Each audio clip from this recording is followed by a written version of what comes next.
It is not too late to start playing Etheria Restart. You have not missed anything yet, because right now you can dive into the game and catch up to everyone else that's been playing since the game launched. I want to talk about why turn-based strategy games like this don't have a specific time where you have to get in, or else you missed out on the game forever. Before I go any further though, I need to thank Etheria Restart for sponsoring the video and urge all of you who have never played the game before to check it out using my QR code or link in the description. It's absolutely free, it's absolutely awesome, and you'll get yourself 10 free summons just from using my code or my link. Now, what we're looking at here are all of my animus. You'll notice that I have been playing since day one. I've actually been playing since the beta, and I have not unlocked all of the animus. And we've done some substantial pulls and have a pretty good pull rate here on the channel, but it doesn't matter. When we think of other games like Raid Shadow Legends, there are hundreds of champions to pull. And as you can see on my account here, which I've been playing for a year and a half, I haven't pulled even close to all of them, specifically the mythical or the legendary champions. But even playing this game, I still don't feel like I'm too late to the party. So being in Etheria Restart, a game that's just launched a few months ago that has so many less animus, you're not missing out on the animus. Plus, on top of that, this game, this genre, is very much a PvE experience where you're basically combating yourself as you take down different bosses. Because when you think about it, the majority of the battles that you're going into inside of the game are PvE, like Doki Doki that we're farming right now. We're doing some farming because we want to get some gear on our animus.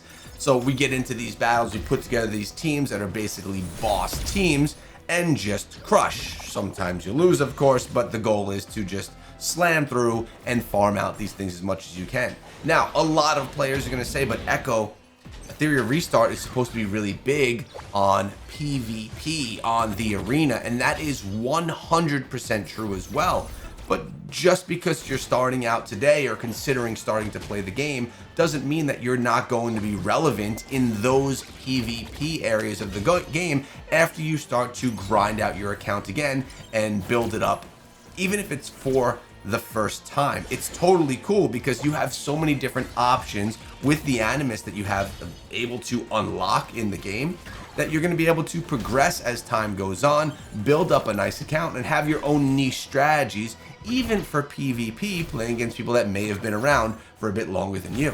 Not to mention that it's so, I don't want to say easy, but it's so generous in the pulls that you get. There's an 80 pull pity system inside of the game so that you're guaranteeing yourself an SSR after 80 pulls. And there's a soft pity that starts even before that, so you're always able to better your odds as you do your pulls. Then, of course, the reset will happen, and then you'll have that 80% chance again, or 80 pull chance again. Let me even show you what it looks like when we're looking at those pulls. Not to mention, there's so many strategies that you can have, from saving up your Hydra crystals so that you could have 8,000 in the bag ready for pulls when a new animus comes. You could essentially guarantee yourself any new animus if you're smart with your currency inside of the game. So right now we could even take a look at some of our probabilities about the rules. You got your summon record. It's going to tell you basically when you're going to be your next chance. So look at this. I have 80 summons before I'm guaranteed over here. But what about if I come over here? Does it say the same thing? Let's take a look. Probabilities, about the rules, 19 summons.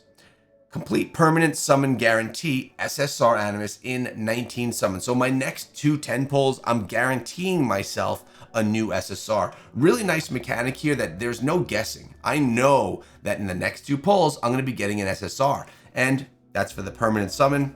You could kind of be smart about the pulls that you do. Plus, you have events that come like this that we just took advantage of. Got tons of rewards for doing this. Some great pulls as well. By the way, if you missed that video, we did just put that out 3 days ago.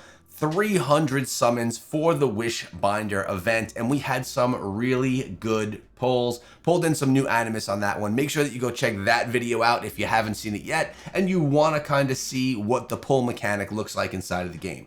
But at the end of the day, I just don't want players to feel like because they didn't get involved in the game on day one that it's too late for them, that they've already missed the party. When you think about mobile games, there's games out there like Clash of Clans that have been out now for almost 11 years. And if someone were to ask me, should you go play Clash of Clans today? My answer would be yes, you should. The game is still really good and still offers a lot and still allows people to have a good time. Same thing here, plus you have the element where you could still be competitive. And in my opinion, when we're taking a look at turn-based strategy games that are infused with anime, I think this is one of the best options to play out there, which is a huge part of the reason why I'm working with Etheria Restart, why I'm putting together a channel just to cover this game and support it, because I think the game really is in a good place. Plus, not to mention, one of my great friends, Hermes, is also in love with the game, and I'm able to bring him into so many of these videos as well, where he can give some guidance to the community. If you guys don't know, Hermes is a regular expert I bring into the game. He's been playing since the very beginning. He's better than I am at the game, and he comes in and gives me advice on how to be a better player, as well as all of you, how to do bosses, how to do builds, how to do PvP coming very soon. So a lot of cool things are going on both inside of the game and here on the channel, and I think it's a really good time for many people that haven't given it that first shot to give it that first shot now. I need to urge all of you to not be worried about the players that have been playing since day one. You're not going to engage with those players. You're not going to interact with them. These types of games are very much focused on your account, your journey inside of the game, and your progression. And that's something that I really do love about turn-based strategy games in general, but specifically Etheria Restart. I think they've taken this genre and they've refined it to take all of the problems that we see that other games struggle with inside of this genre, and they fixed a lot of those problems. Not to say that Etheria Restart doesn't have some problems of its own. Every single game has its own issues, and that's just how it is. But I think that this is really done well, and it brings us a lot of joy while we're playing the game. Not to mention, it's probably one of the best looking turn-based strategy games available on the market right now.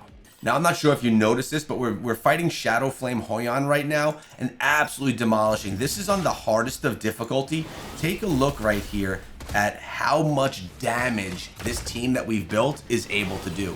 This is a poison team that we put together. I actually put out 2 videos recently. One had to do this on hard and one had to do this on Inferno, and just demonstrating the amount of poison damage that we were able to put together with this team. Keep in mind, 3 of the 4 animus used on this team are just SRs. There's Shadow Sanya, who you just saw attack, who is the only SSR on this account.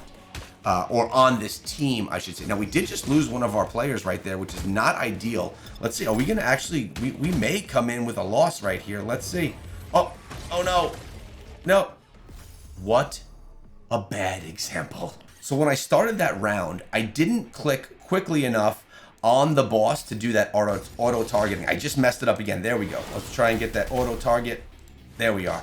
Ooh, it took me an extra second. When I do this on auto, and we have it going round after round, it automatically targets the main boss from the very beginning, which is exactly what you want to do. If you don't get the target right there right away, you may lose out because you're going to be taking extra damage throughout the round. I just want to see right here if we can get through this time around, or if we're going to struggle yet again. Again, this is the hardest difficulty of this boss, which we were 100% clearing, but maybe I have to now say 99%. Let's see how this end piece goes right here. Looks like we're taking some damage yet again. Uh-oh. See, look at this. We didn't take him down all the way. We do have Didding come in with a nice crit hit right there. Let's see if we can get the final boss taken down right now, though. And we did because of that poison. Whew. I was really concerned. But guys, the game has been awesome. I've been enjoying playing it. I've been loving it. And I want you guys to join me as well. Come on through, download the game with my QR code or link in the description, and give it a shot. Free to play, there's really nothing you could lose. One of the best turn-based strategy games out there right now. Again, thanks to Etheria Restart for sponsoring the video. And guys, I'll be back tomorrow, probably with Hermes, to give you another walkthrough guide or something that's going to be valuable.